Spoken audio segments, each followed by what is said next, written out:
And now we're recording. So we gotta, what can we say? Well, someone else is gonna have to time me today because I forgot my phone, so I think that's how we take. Somebody hold up their hand when wanting to get in.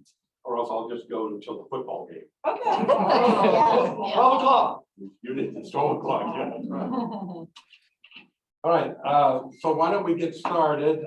Let's start with a prayer. Let's do that. Lord, as always, we're grateful to be able to get together, especially now. Thank you, Lord, for giving us this place, for these people. Pray, Lord, that you would help us deal with this crisis in our world today in a way that shows Jesus to those around us. Lord, teach us how to deal with our feelings, with our lives today. And I pray we leave this place a little more like Jesus, in whose name we pray. Amen. Amen. My name is Mark Baker. I'm a clinical psychologist, also formerly ordained minister. So all of what you hear me say today will be a lot of examples of psychology stuff. I'll talk about cases and psychological stuff from the point of what the Bible has to say about all that. So that's my area of expertise. So welcome everybody online. I suppose if they have questions, you'll let me know. If people online have questions, great. They can also unmute themselves and you would hear them. They can just join in. Okay, great. We'll have a free for all. That'll be great. I'll submit my questions in Portuguese. Okay. Oh, Tudo bem, tudo bem. Tudo bem. Good morning, Mark. Here Jody's there, so I gotta make sure I'm accurate what I say. All right, we're going to be talking the next 3 weeks about how to manage your emotions in the time of a pandemic. Because we're coming out of it, I believe. The numbers seem to be peaking. I'm hoping, although LA has not had good days the last few days, but the rest of the country seems to think, oh wow, looks like maybe we peaked at least this round, right? And it has been extremely distressing for all of us for the last couple of years. And it was important for me to come in person. The last time I did a lecture was 2 years ago here. In person. A lot of stuff, everything else has been online. And when Carolyn asked me if I would have the courage to come in person, I said, yes, we're going to do this in person. That's right. Coming back to normal life here. She said, oh, she told me there would be this plexiglass. I think I know. You're a salad bar. That's right.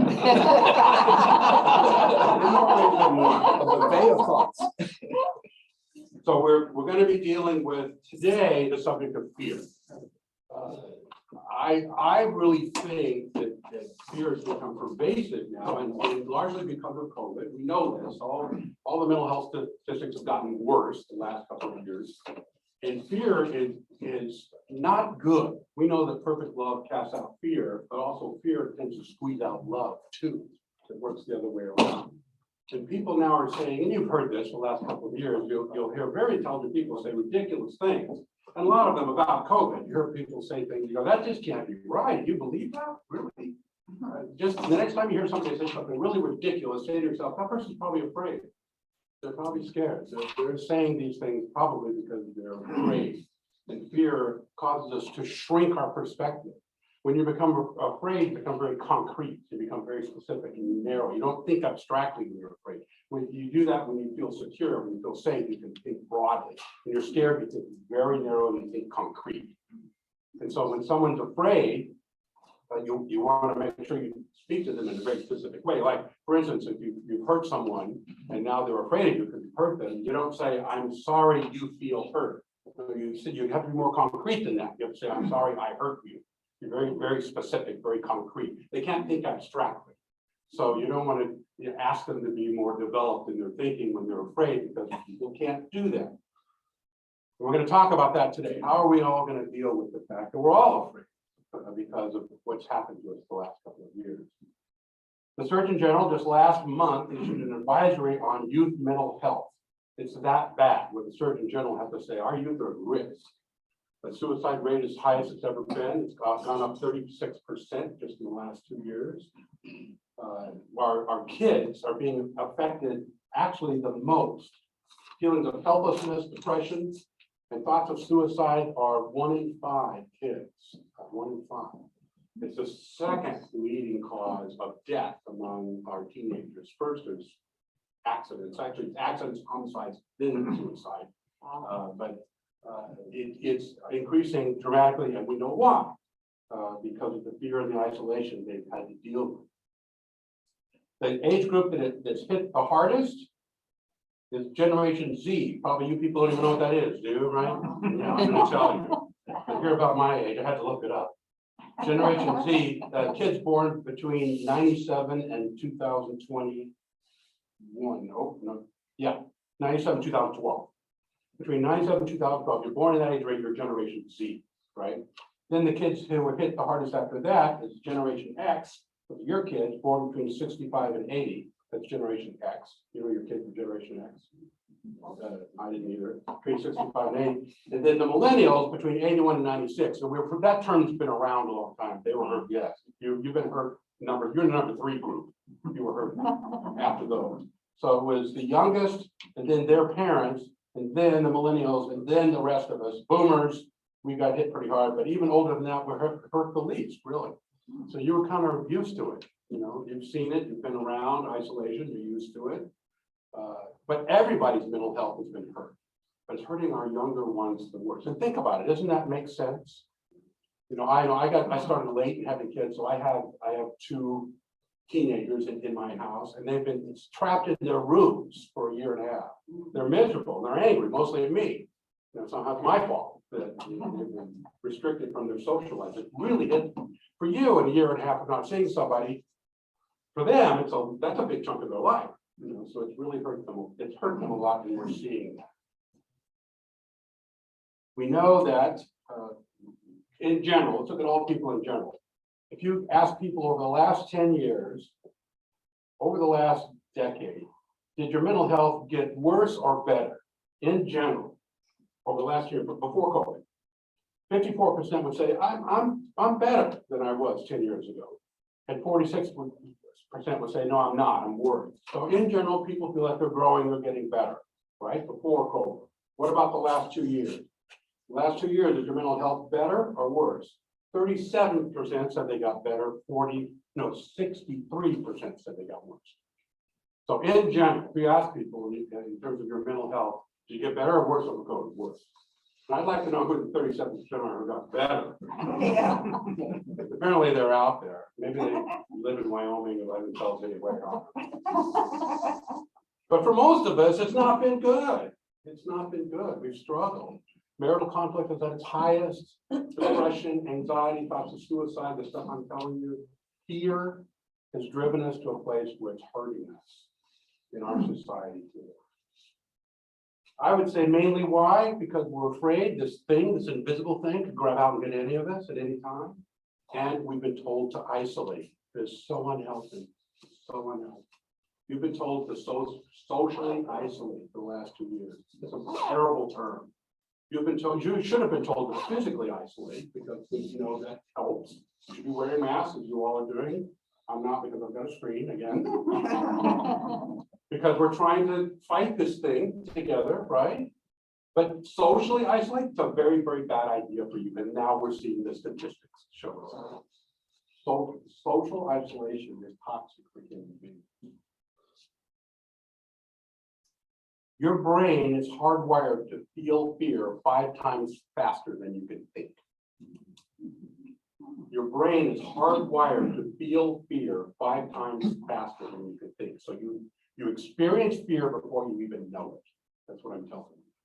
We've done psychological experiments where you show people pictures of faces. And the faces are friendly or neutral, pictures of events that are friendly or neutral. And then they flash a picture of an angry face faster than you can recognize it in your prefrontal cortex. So we can tell not to take pictures of the brain, so we know when your brain's firing and when it isn't. And I can show you a picture that would be so fast that you wouldn't recognize it up here, so you wouldn't know you're seeing a picture. But you'd still see it in your amygdala. So the amygdala is able to pick up on images faster than your prefrontal cortex is able to even know that you're seeing it. So we've done experiments then, we're showing people pictures and interspersed with an angry picture like that. You didn't know you saw it, but it was there. And the amygdala, we see it firing, so we know, oh, you picked up on it, you saw it. Because the amygdala is 5 times faster than the thinking process. And then afterwards, we ask people, so how was that experience? They go, I didn't like it, you know?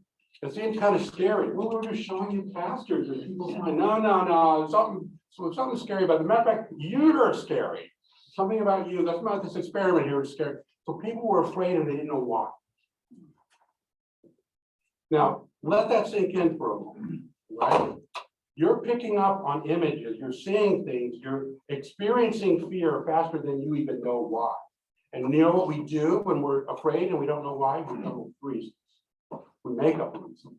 We say, well, I'm scared and I'm, you know, somehow looking at you scares me. So there's something about you that's scary and I'm just going to come up with some reasons because we want to be rational people, right?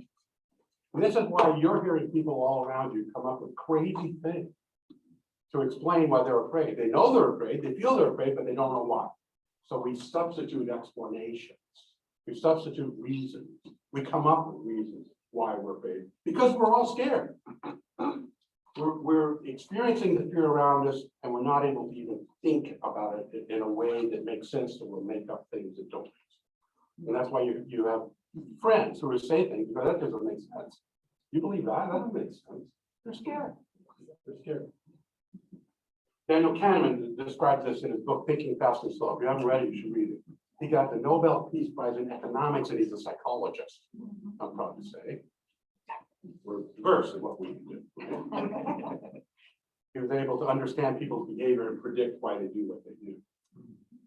Another interesting book is called The Righteous Mind by Jonathan Haidt. Have you read that? That book is on why really intelligent people are on both sides of the political aisle. It bothered him for so long. Why would intelligent people believe that stuff?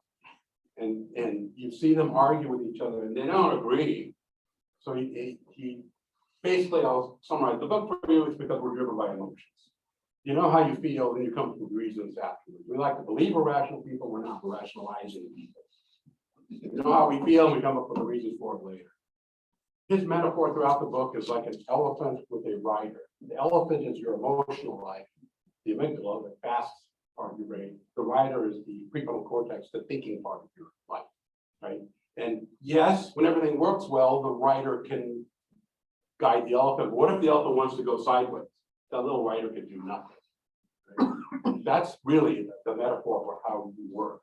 You're really driven more by your emotions than you think, and you think you're controlling your emotions, but not if they want to go sideways. If something spooks the elephant and he's afraid, he's going to go sideways. He's going to go sideways. You're going to hang on as the rider, try to make sense of this and try to correct it as best you can. I believe we've been living in ambient trauma for the last 2 years. It's been all around us. You've all been traumatized. Psychology, we have what we call large T and small t trauma.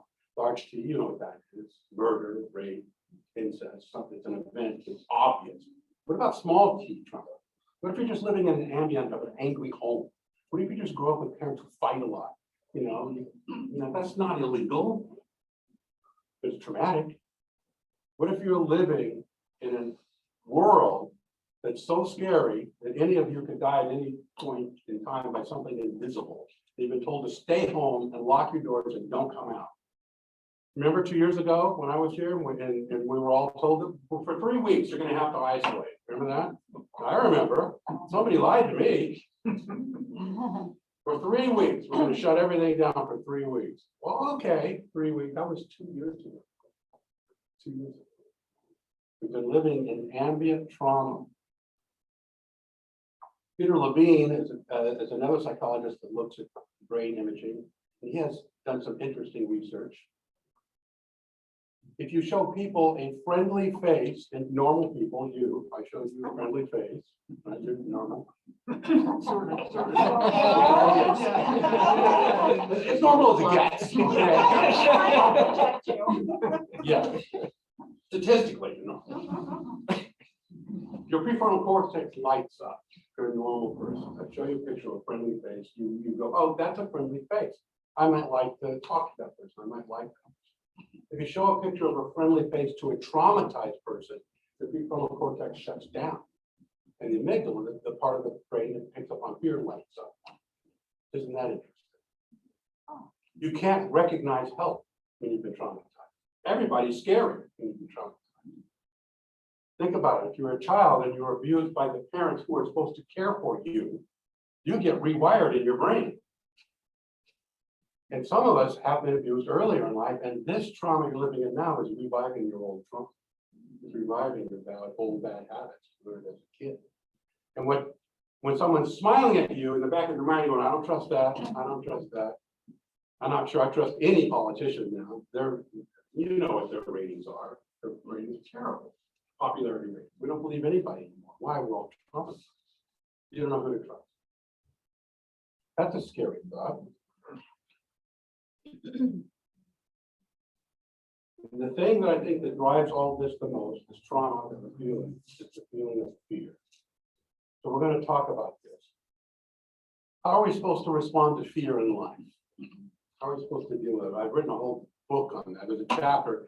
The Spiritual Wisdom for a Happy Life book has now been redone. It's out in a smaller paperback book called Managing Your Emotions for a Healthier Life. That's the title of the new book. That means I get to sell these for only $5. So that's why I brought this. It's the same book.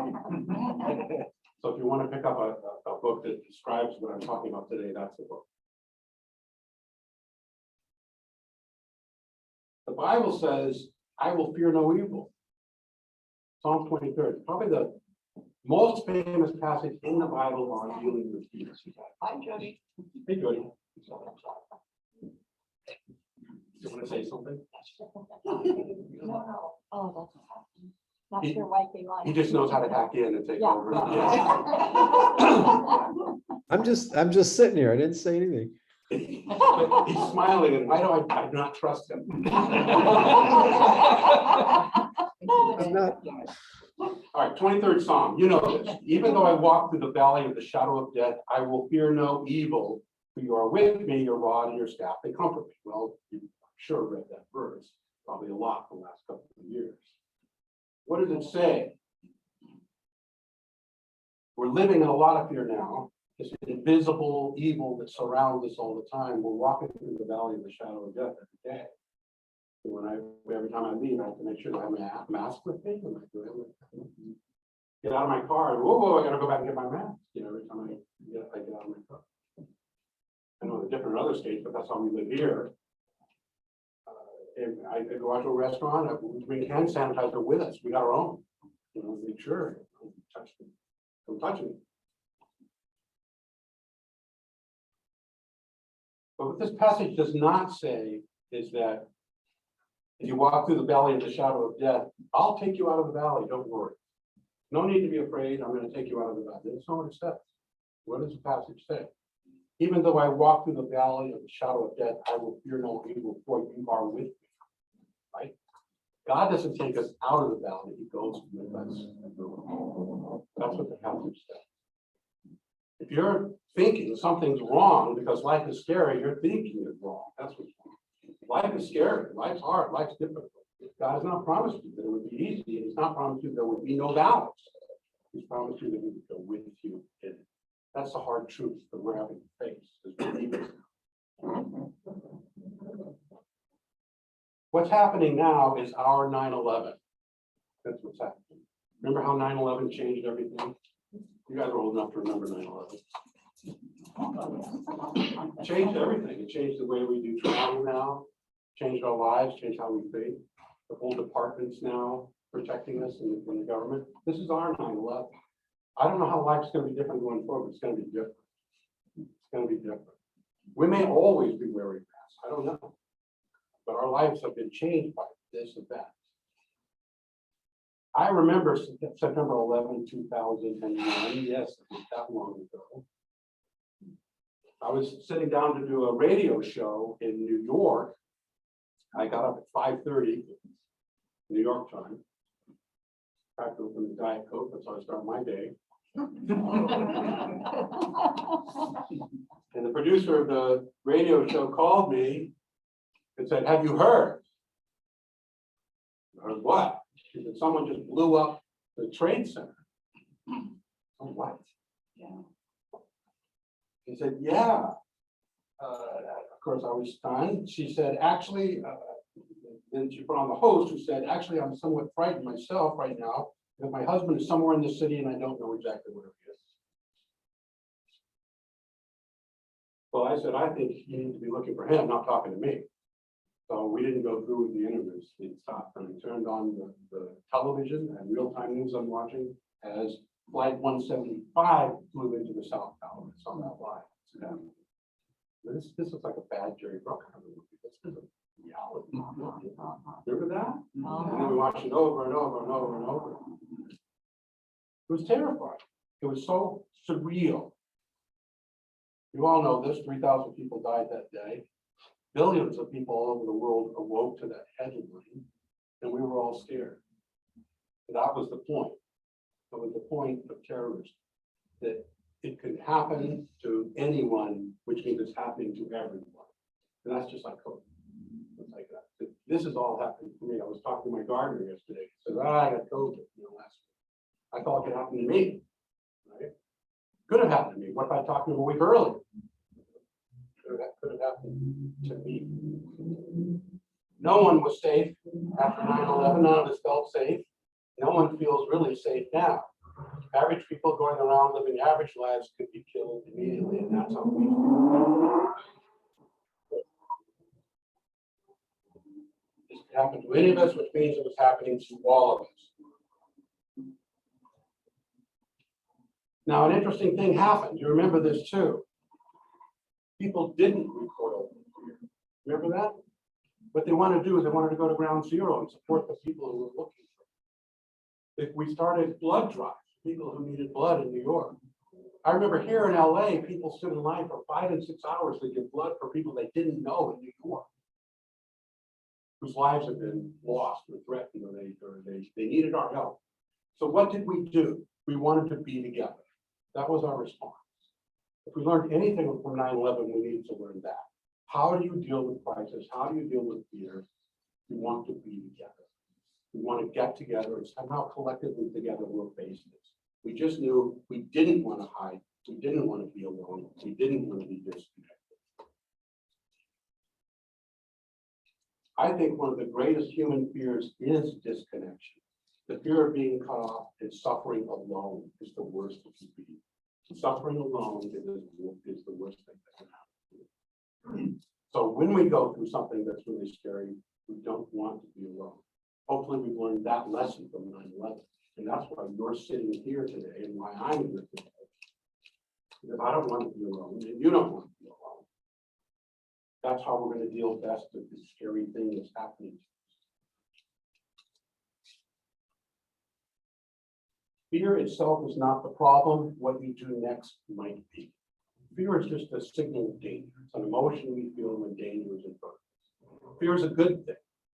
You want to have fear in your life. It signals you to look out for certain things and avoid certain things. Now the question is, what are you going to do? Are you going to pull back and hide and withdraw? Or are you going to be together and figure out together collectively how are we going to deal with this thing that's scary? We learned psychologically an important truth. We know that some people grow up in really abusive circumstances, very difficult lives, and they turn out okay. They end up becoming productive family members, members of society, turn out relatively psychologically healthy, and had terrible childhoods. And other people grow up in pretty normal childhoods, kind of like we live here on the West Side, and they're all screwed up. They can't manage relationships. They can't hang on to their livelihood. They seem to live really dysfunctional lives. How is that possible? We have found that in all those people who grew up and they turned out pretty well, there was someone for that person in their life. If it wasn't a parent, it was an uncle, it was a pastor, it was a teacher, it was someone that was there for them. They didn't go through it alone. Always we find that. There was a Father Boyle. There was somebody there who knew how to step in and be there for them. And if you go through difficult circumstances and you don't feel alone, you can turn out okay. And if you go through situations that are moderately difficult, but you feel like you're doing it alone, you're in danger. You're in danger. We are hardwired to be relational people to deal with difficult circumstances. That's right. We think tribally and we need our tribe. We need connection in order to deal with fear. The Bible says, I will fear no evil, for you are with me, your rod and your staff. That's how we face the valley of the shadow of death. Do not disconnect from God. Do not disconnect from each other. What's the secret to facing fear? Don't try to go it alone. We've done a ton of psychological research regarding religion. I mentioned this last year, and I'm going to tell you again. There's been a recent Harvard study that just came out that showed if you attend church on a regular basis, you will live longer. Even if you smoke, you will live longer. We get that on banners. Yeah. This is out of Harvard, so it must be true. Right?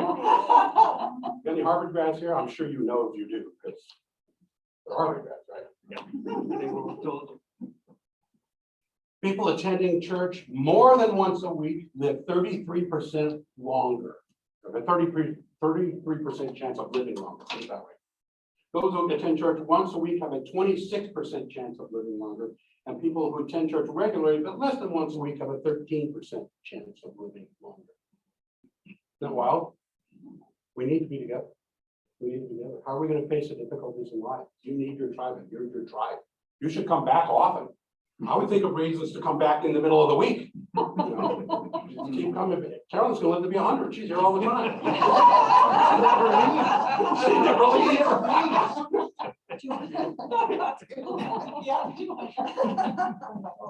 Now, the people who conducted this study weren't religious themselves. They're trying to figure that out. And they thought, well, you know, we're tribal, it's communal, we need community. And if you're with your community, I don't know, it produces better hormones or something. They don't know. They don't have an answer. We know why. You know, you're connected to a God that heals you. You people are here right now listening to the lecture on emotions because you want to be a better person and live longer.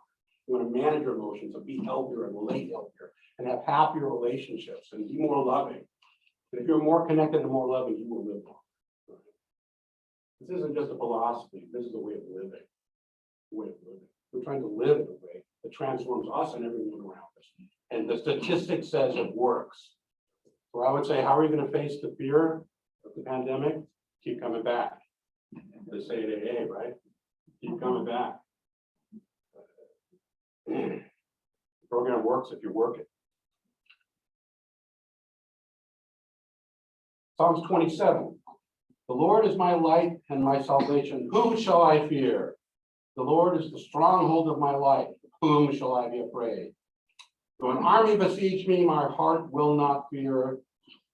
The war break out around me, even then I will be confident. Would you like to live that way? Possible. That's our goal. So here's a question. Does religion cause fear or does religion solve the problems of fear? Many intelligent people have asked that question throughout history. And it's a debate. It's not clear if you ask all the people who asked that question what their answer is, right? Bertrand Russell, you know this guy. He believes that religion is caused by the fear of death. That's why you're all here, because you're afraid to die. That's why you're here. Freud believes something similarly. He thought you're all here because you're afraid of helplessness. You can't admit that you're helpless. You create the fiction of a God. That's why you're here. You make it up because you can't tolerate helplessness. So we believe there's a God that we can rely on. But the truth is, they're all helpless. And Bertrand Russell will say you're all afraid. These are smart people, so I don't want to discount them. Right? They've got their reasons for believing what they believe. What's our answer to that? You see, just knowing that someone is religious doesn't tell you very much, does it? I know religious people, and I think you're just not a very good person, are you? I've been lied to and deceived more by religious people than people who are not religious in my life. And that's kind of disturbing. Of course, I run a Christian counseling center, so I'm around religious people all the time. So my statistics are skewed, right? And I hang out with religious people. I see the underbelly of religion. It's not always pretty. So how is that possible? Just if someone says they're religious, I don't know what that means yet, right? Okay, you're religious. Okay, now you keep talking and we'll figure out what that really means between the two of us, right?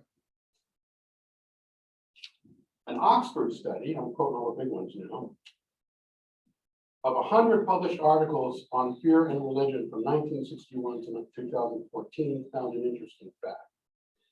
Studying religion and fear, and we looked at all the studies, 100 studies. We found out there's a curvilinear relationship between religion and fear. What does that mean? It means it's not straight. It's not the more religious you are, the better you deal with fear. It turns out that the most religious, ones that live longer, and the least religious are the least afraid of death. The moderately religious are scared. Scared to do nothing. I wish you were hot or cold. You're lukewarm, I'm going to spit you out of my mouth. I've heard that somewhere. Where is that? The most religious and the least religious people are the least afraid of death, and the moderately religious people are just not sure. These are people that say, well, I hope I get into heaven when I die. I hope I do. I hope I've been good enough, because I don't know. Atheists and the 3-time-a-week churchgoers are pretty confident. They kind of know. They're not afraid to die. They're ready to go. The atheists, no, it's just all over. It's just, the movie's over, show's over. Okay, I've accepted that. There is no God. There's no place to go. That's the atheists. And the true believers, they know where they're going. There's no doubt. There's no doubt. I know where I'm going. I've met my God. My God knows my name. When I step off this planet into the next one, I'm kind of excited to see where I'm going. Those people are not afraid to die. And here in the mid-range, which is why people get such a bad rap being religious, these people are scared. They're not sure what they believe. They're not sure how they want to act. They're defensive. And the fear is ruling their life much more than it ever should. And so they often make defensive choices. And even the religious people I know, I mentioned earlier, who cheated me and lied to me, they did so because they were afraid and insecure. They did it based on their own shame, their own unhealed shame that caused them to act in deceitful ways. I know that's right. Now, the interesting thing about atheists, I'm sure you know atheists, I know some. My mentor for the last 30 years, my psychological mentor is grew up Jewish. He's an atheist, card-carrying atheist. The thing I like about atheists, they're true believers. He's a lot like me. He absolutely believes what he believes. It requires faith to be an atheist. You know that, don't you? The most intelligent position to take is agnostic. Agnostic say, well, I don't know. Could be a God, maybe not God. I'm agnostic from this. That's the most intelligent position to take. For us on the end, we're believers. We're religious. He's a very religious man. His religion is atheist. So we have a lot in common. Our personalities are a lot alike, since we have different religion. His religion is psychoanalysis, mine is Christianity. But as people, we're very, very much alike because we believe, and we passionately believe what we believe. And that's going to get you far in life in terms of dealing with life's difficulties. Know what you believe and believe what you know. That's going to get you a lot further to have confidence in what you believe. That same type of research developed what we call the Intrinsic, Extrinsic religious orientation scale. So for decades and decades, we've known that just because you say you're religious doesn't tell us anything, right? How are you religious? What does it mean to be religious? That we got to sort this curvilinear thing out, right? So way back after World War II, we were disturbed to find out that religious people seemed to be more authoritarian. That was a big deal back in the 50s and 60s because after World War II, Hitler, very bad guy, so we don't want anyone to be anything like him. So if you're authoritarian, oh, that's bad. And why are religious people authoritarian? That's disturbing. Well, we found out not all religious people are. We got this curvilinear thing going. People in the middle are scared, and so they become rigid and judgmental and authoritarian, right? We call those extrinsically religious people. Intrinsically religious people, one's on the end here, who truly believe their personal relationship with a living God is why they get up in the morning. Intrinsically, because it's intrinsically a value in their life. Those are the people who are not authoritarian. They're not rigid, they're not judgmental. But most people are in the middle are. So we're sorting this out, right? So we've known this. I've mentioned this several times here. I did a research study myself with a bunch of people that we took out into the desert to measure their religious orientation. Where are you on this scale? took them out in the desert, stressed the heck out, threw them off mountains with a rope tied around. It's called rappelling. We left them in the desert overnight with just a knife, said, we'll see you tomorrow, good luck. Oh, And then measured their stress and anxiety after we did that. And we thought, the disorientation of true believers, right? They're not going to be stressed, right? You know what we found? Everybody was stressed. Doesn't matter what your religious orientation is. You know, if I throw you up a rock with a rope around your waist, it's going to scare you. You know, if I leave you out overnight in the desert, it doesn't matter your relationship with God. You're still going to be scared. Yeah, it's going to scare you. Life is scary. Life is difficult. If you think being a Christian prevents you from being afraid, it doesn't. It doesn't. But then we measured their anxiety and fear 2 weeks later. You know what we found? The intrinsically religious people weren't scared anymore. They weren't anxious anymore. And everybody else still was. Everybody else, I could have died. Those idiots almost killed me out there. I'm never doing that again. And the people who had a genuine intrinsic relationship with God were able to make sense of it. So what does your religion do for you when you have a personal relationship with the living God? It helps you make sense out of life. And life is scary and life is hard. But if you believe that God goes with you through it, it becomes manageable, and the fear and the anxiety and the stress comes back down. Yes, life itself is scary. You will be afraid. But if God is with you in it, eventually you remember that God being with you, and it then starts to make sense. And you look at what you've learned. What did you learn from that? What are we learning now? What can we learn during this time? Your fear can actually be your teacher. But we need to have a balanced view of our life in order to live that life. And our religion needs to empower us to live in a balanced way. So what gives us confidence? What does confidence mean? Confidence is based on two things. It's based on encouragement and acceptance. How can you be a confident person? Encouragement means I can do things well. Acceptance means I'm loved for who I am. So you need two things. You need to believe I can do things well. I have competence, and I'm encouraged by my competence. And then I need to feel I am loved for who I am, independent of my performance.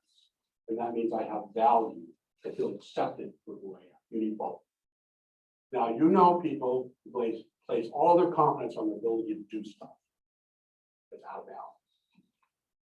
You also need to feel accepted for who you are apart from your performance. You need both.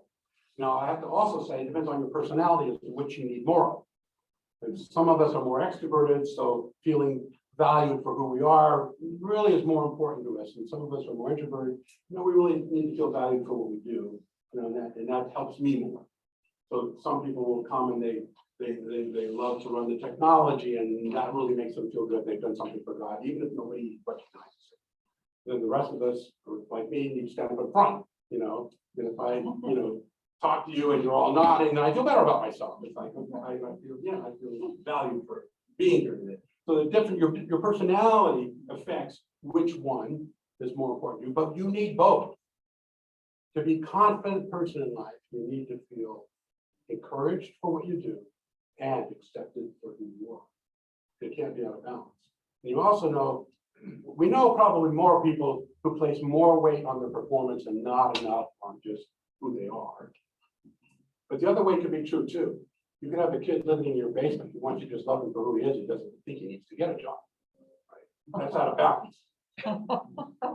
You just need to love me for who I am, you know.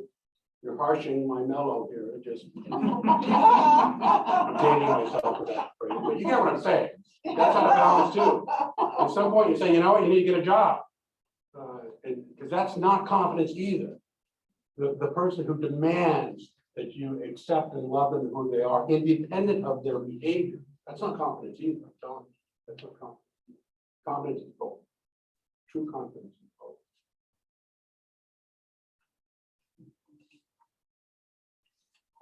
How's my time? If I don't tell me this, 9:30? 9:32. 9:32 already? Oh, okay. Yeah, I'm gonna tell you about Nathan. All right, so here's the guy trapped at home during the pandemic. Very successful businessman, But now he's with his wife all day, every day in the other room. Not surprisingly, she says, "You're going to therapy or we're getting a divorce." At some point. Yeah, you've heard that? Some of you, no show hands. He was very successful. So when they went places, they would also travel together. So he would have to travel for business. And so, but some of you know this, if you travel to certain countries, they quarantine you in a hotel room for 3 weeks. It's like to be quarantined with your spouse for 3 weeks in that room and you can't leave for any reason. Any reason. They were killing each other. He grew up with humble beginnings, put himself through college. He's worked his way up to a very successful businessman. So he starts off our Zoom session. My wife thinks this would be a good idea. And I said, really? He said, yeah, I'm fine. She seems to be the one with the problem. I said, well, that's going to be difficult for us. You see, I'm only able to help people who are actually on the Zoom call. If she's not on the Zoom call, I'm not going to be able to help her with her problem. He says, my life is great. I have 2,000 people who depend on me on a regular basis. And I have built companies up from nothing to world-class organizations. I'm the one other people come to solve their problems. Being here is a contradiction for me. We're off to a great start. I said, I see. So your wife is mistaken. And then I starts backpedaling. He goes, well, I think so. Well, you tell me. I guess you'll tell me. I mean, I tell you, do I look like a guy who needs help to you? There's always a trick question. He wasn't asking a question, he was making a statement. He was very confident about what he could do in life. He learned how to make businesses run and be productive with amazing skill. He was good at doing things, but he wasn't good at everything, or he wouldn't be talking to me right then. Right. His confidence was not complete. I've worked often with pretty hard-nosed, successful professionals, and oftentimes their confidence is out of balance. He was confident about what he could do, but he wasn't confident about who he was, actually, not actions. His confidence was based solely on accomplishments, not on acceptance. And really, what he told himself is it didn't matter if people like me. That's what he was telling me. It doesn't matter if you like me. It's what I can do for you that matters. That's an interesting toxic ideology. He overcompensated for this lack of balance with drinking too hard. He was a bit arrogant. He was defensive in personal relationships, and he had to be in control of all of us. Those are not behaviors of a confident person. No, they're not. Arrogance is not confidence. It's a defense. It's a defense. And what's the difference? When you're in the presence of someone who's confident, you feel good. When you're in the presence of someone who's arrogant, you don't. You just feel it. You just feel less. You feel kind of put down in your presence. And that's why his wife said, "You're getting counseling." There was this other area of his life. She wasn't complaining about the finances, the money. She wasn't complaining about his success. Never complained about that. She was grateful for that. She complained about this part that made her feel small in his presence. That wasn't okay. That wasn't good. She knew something was wrong. She just needed somebody else to tell her. Well, the thing I like about guys like Nathan is that they're not quitters. So he hangs in there, and he's going to duke it out with me. He's going to challenge me and tell me he doesn't need help. He's going to stand up to that, and we're going to, take our lumps together. He faced what is the greatest fear of men in our society today, the fear of appearing weak. That's the greatest fear of all. I don't want to appear. I can't do anything that appears weak. And here's a clue I have for you. The only way you can have a confident, intimate relationship with your spouse is to be vulnerable. And most men like Nathan confuse vulnerability with weakness. So he had a problem in his life. I can't be vulnerable because it's a weakness. Well, that means you're just going to dominate everybody in the room. Always dominating everybody in the room. We men go to great lengths to avoid appearing weak. We work long hours, we make lots of money, we minimize our pain, we avoid vulnerability. All that is to avoid appearing weak. It's a common masculine error. In therapy, Nathan experienced something that he'd never experienced before, which was healthy vulnerability. Where he could be honest with another man about what he really felt. And I don't mean just open, I mean vulnerable. Open are people who say, my life is an open book. Vulnerability is sharing something with someone else and you can get hurt doing it. That's vulnerability. Openness, I can tell you it doesn't bother me. That's not vulnerability. I give you the facts of my life. If I'm sharing something with you that could hurt me, that's being vulnerable. If there's no risk of being hurt, it's not vulnerable. No. And now what Nathan can do is he can admit when he doesn't know things. Somehow he doesn't know how he feels in tender moments. We had to work on that for quite a while. He'd tell me what he thought. He'd tell me what was going on. I said, well, how do you feel? And he'd say, well, I feel that she's wrong. You know, and I would say, well, that's not a feeling. I got a clue for you. Anytime somebody says, I feel that, you use the word that, they're not going to tell you a feeling. They can tell you what they think. I feel that, and they give you a thought. And now I would just cut him off. So, Nathan, I want to know how you feel. How do you feel? And he would have to stop and really work on that. Because he spent his whole life not paying attention to, not being there. That's what helped him dominate everything. And he can admit that he didn't know what his wife wanted from him when she felt hurt. He could say, I don't know. That's the beginning. For a guy like Nathan can say, you know what, I don't know. Help me figure that out, will you? Showing others strengths. Displaying for them what you can do gives you appreciation for your accomplishments or encouragement. That's only half of it. It's not bad for you to be good at stuff. It's a good thing. You need that. But that's not all you need. You also need to feel accepted for who you are, and that only comes from being vulnerable. To have balanced self-esteem, to have balanced confidence, you need both. To be accomplished and vulnerable. You need to be good at stuff, and you need to feel loved even if you're not.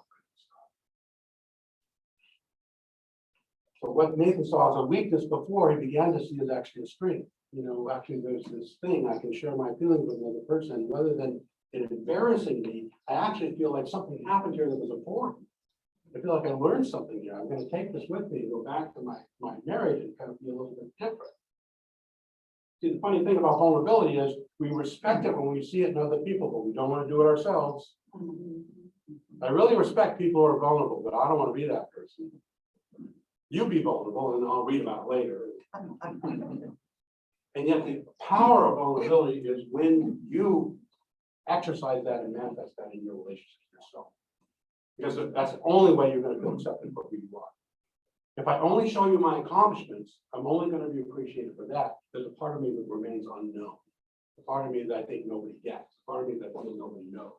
And only when I share that part of me and I get the experience of acceptance, do I then have a balanced sense of confidence in my life. We have to share those vulnerable areas, or we'll never feel complete in our confidence. So let's go back to that passage. Lord is my light and my salvation, whom shall I fear? Lord is the stronghold of my life, for whom shall I be afraid? Though an army besiege me, my heart will not fear. Though war break out around me, even then I will be confident. I believe we have the ability to be most confident people on the planet.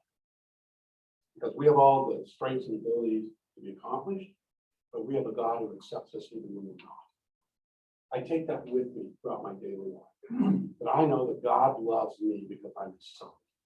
So I have a balanced sense of self-worth. Now, most of you are really only going to invite me back if I'm good at what I do, right? There's some of you who know me and you might want me back just because we're like chatting later. That's how life is with people. It's performance-oriented, performance-based. But what if you had a God that was with you all the time who accepted you in performance? Now that gives us the ability to have a balanced sense of confidence. That's why my hope is in my Lord, because he's going to be with me. He's going to help me do my best. And even if I fail, God's still going to help me do my best. And that's how I'm going to face my fears. I'm going to go forward saying, all right, I'll give it a try. I'm going to give it my best. And people will accept, they'll appreciate me for my accomplishments. And God's going to love me for who I am. We have the ability to have that balanced sense of confidence. And that's what the intrinsically religious people bring with them in their life, and that's why they're the least judgmental, why they're the least fearful people on the planet. Because they have that balanced sense of confidence, not just because of what we do, but also through the love for who we are. We should be the people above everyone else, manifesting to the rest of the world how to face the spirit of time, to go forward with confidence. We don't know the outcome. I don't know what's going to happen. Nobody in my immediate family has had COVID yet. I don't know. Are they going to get it or not? I don't know. I don't believe God's promised me that nobody in my household is going to get COVID. That's not in the Bible. I've looked. COVID-19 is not even mentioned. There's another social fact. The United States of America is not even mentioned. I don't know if we're going to be here or not. I have no idea. But I know this, God is going to help me get through whatever happens, no matter how scary, no matter how dangerous. He's with me in it. So I'm prepared to do my best to get, all the acceptance and accolades I can for doing my best, because I know I've got a God who loves me no matter what, even if I fail, even if I can't accomplish what I want to accomplish. So there's a balance of confidence that we have to face at this time. What's the time now? 9:43. 43? But we started a little late, so. I've got 6 more pages, so I don't know. Anybody have a question they want to ask? So we'll take a couple of questions.